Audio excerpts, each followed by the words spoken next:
girls with their nails done now.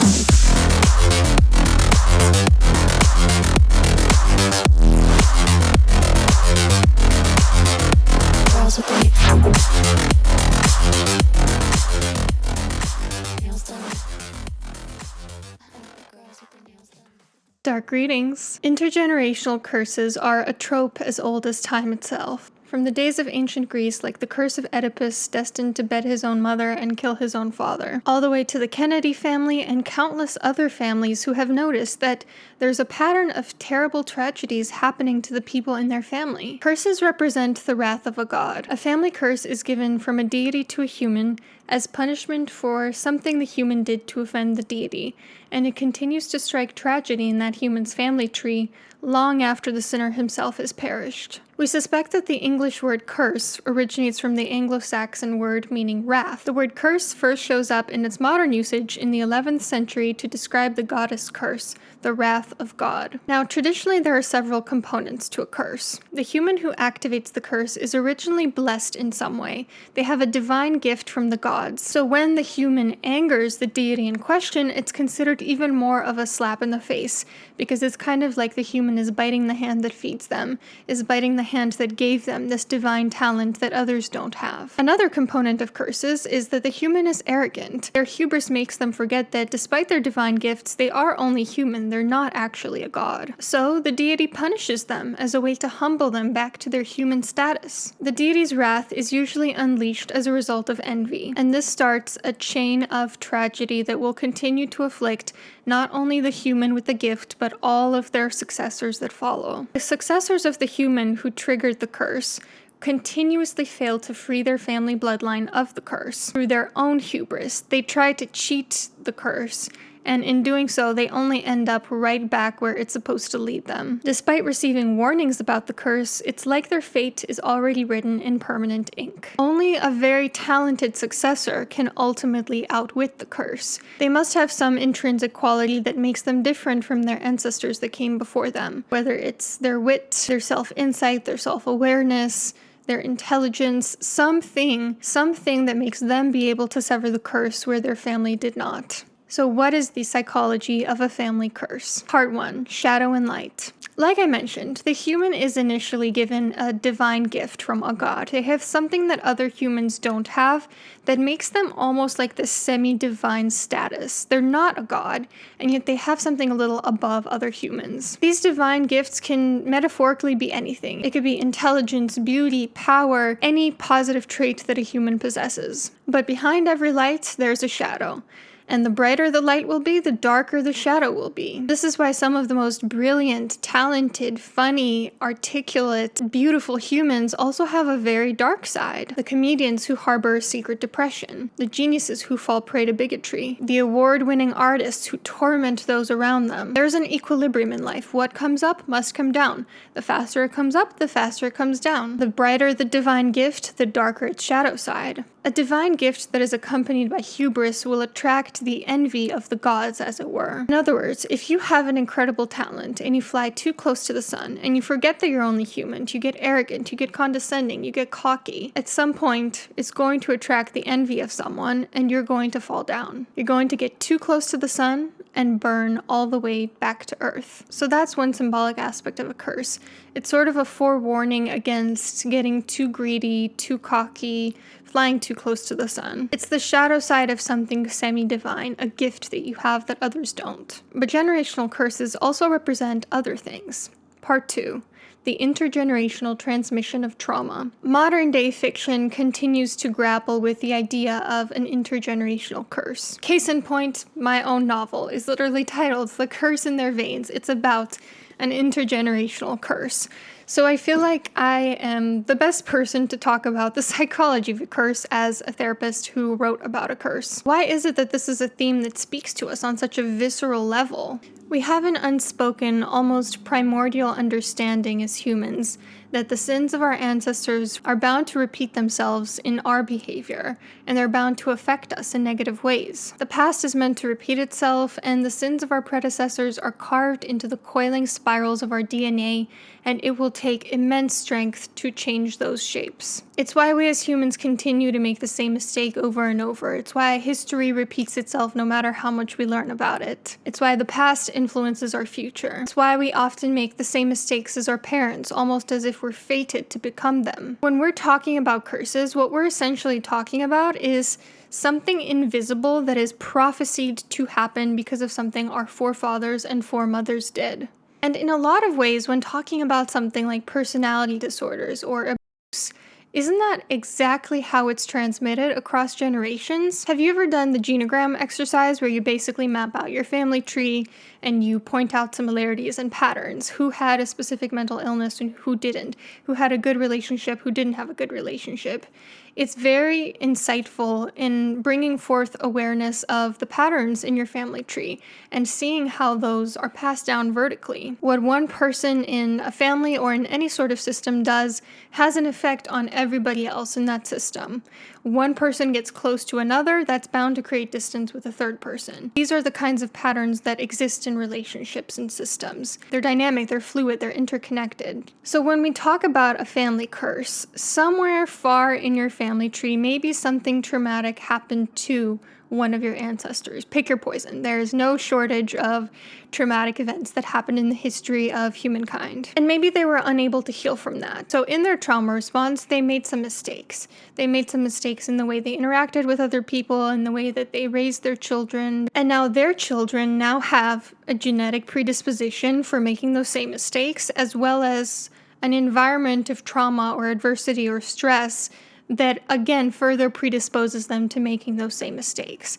And now the cycle just gets regenerated and regenerated with each generation that follows, until someone comes along who is strong enough to break those shackles of the curse. I mean, that's literally what this book is about. It's about that one generation that decides the cycle ends here. We are going to sever the curse. We are going to, through self-awareness, through self-exploration, through accountability, through taking responsibility for our own lives, decide that the transmission of abuse and the transmission of personality disorders ends here. The curse breakers in real life are the people who come from unhealthy family dynamics who decide that's enough.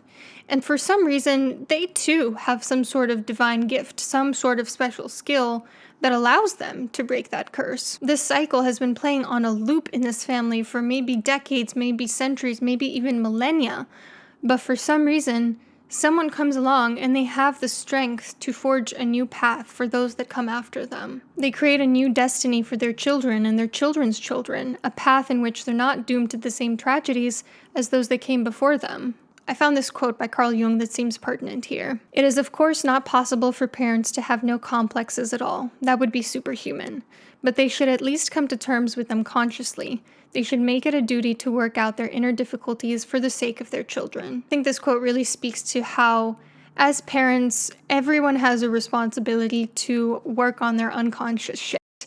And if they don't, that's going to bleed onto their children and cause further trauma to their children and their children's children. No one can be perfect. All parents screw up their kids in some way. But what matters is not that you're a perfect parent. What matters is that you have awareness and insight and that you're able to repair those ruptures. And whether you call it a family curse or intergenerational trauma or epigenetics, we're all essentially talking about the same phenomenon. We're just viewing it through a different lens. We're making meaning of it differently. Whether it's a psychological meaning, a spiritual meaning, a biological meaning. And that is why works of fiction about family curses are so popular. Because we want to read about the brave hero who's able to break those shackles. We want it to be us. Part 3.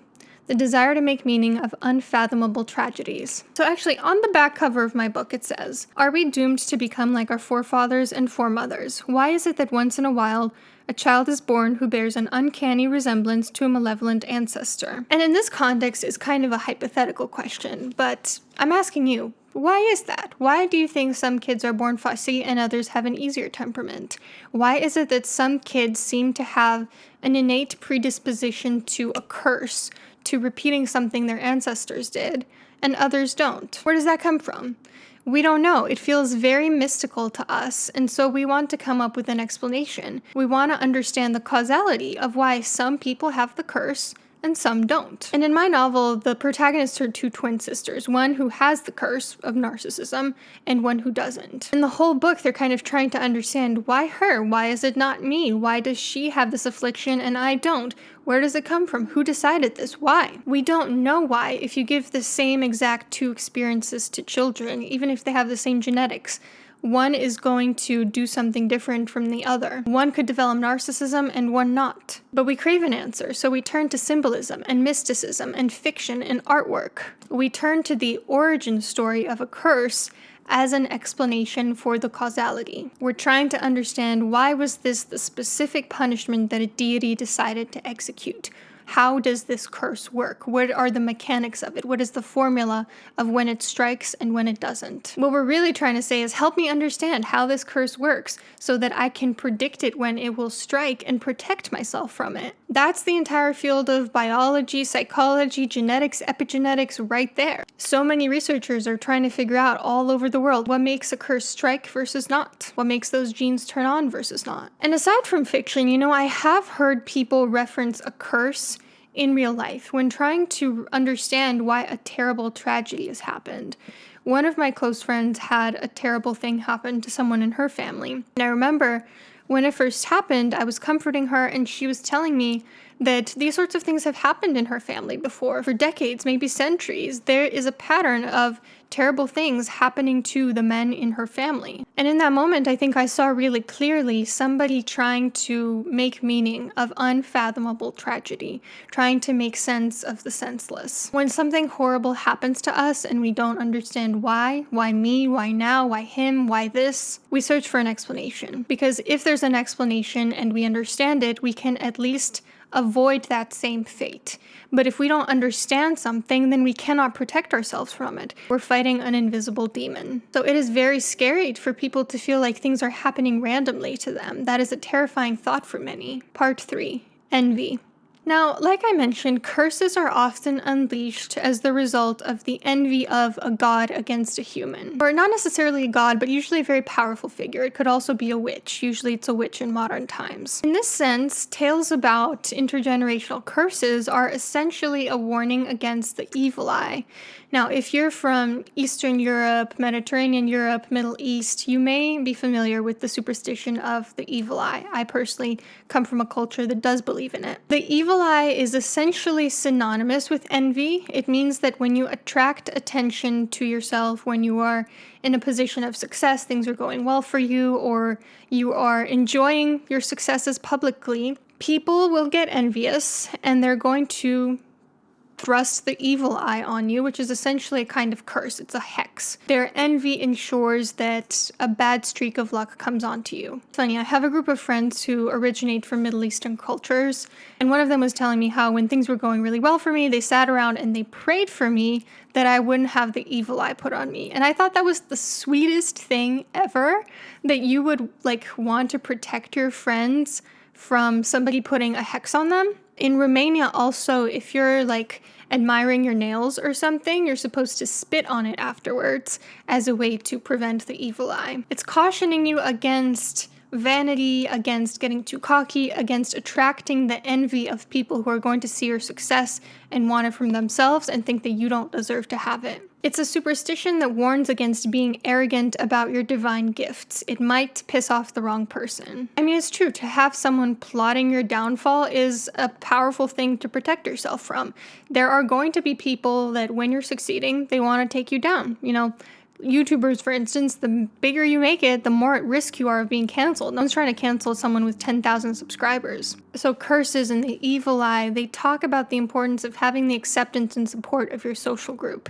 And also, in a way, we're all capable of casting secular curses against someone else by envying them, by resenting them, by not wanting what's best for them. We're all putting that person at risk, essentially, of having a downfall. Through envy, sabotage, emotional abuse, you name it. There are a lot of ways to hex someone with the evil eye. We are predisposing that person to have less luck than they had when they didn't know us. And part 4, a warning against sin. Now, in more traditional religions like Christianity and even Hinduism, curses warn against something a little bit different, which is making a sin. Christian beliefs are no different from polytheistic beliefs in the sense that there are plenty of references to divine punishment, especially in the Old Testament. And from a Christian perspective, curses are sort of a twofold warning. One is a warning against witchcraft, because as I've mentioned in other videos, Christianity had to capitalize on the demonization of paganism and witchcraft in order to spread as fast as it did. So it's this warning against like, hey, don't trust witches, they're gonna hex you, they're gonna curse your family. And it's also a warning against sinning in terms of the Christian belief system.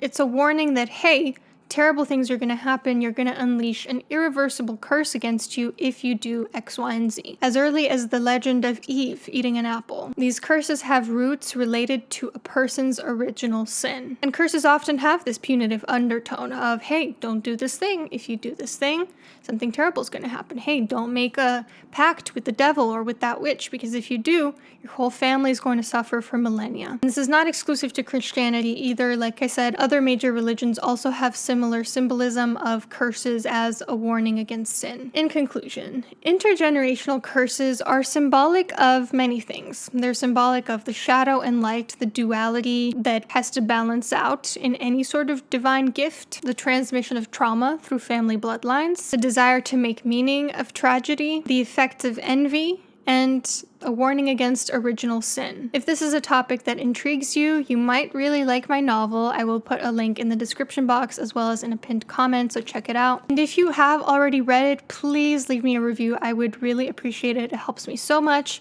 Tell your friends, spread the word about it. It really does help me. Happy spooky season. See you soon.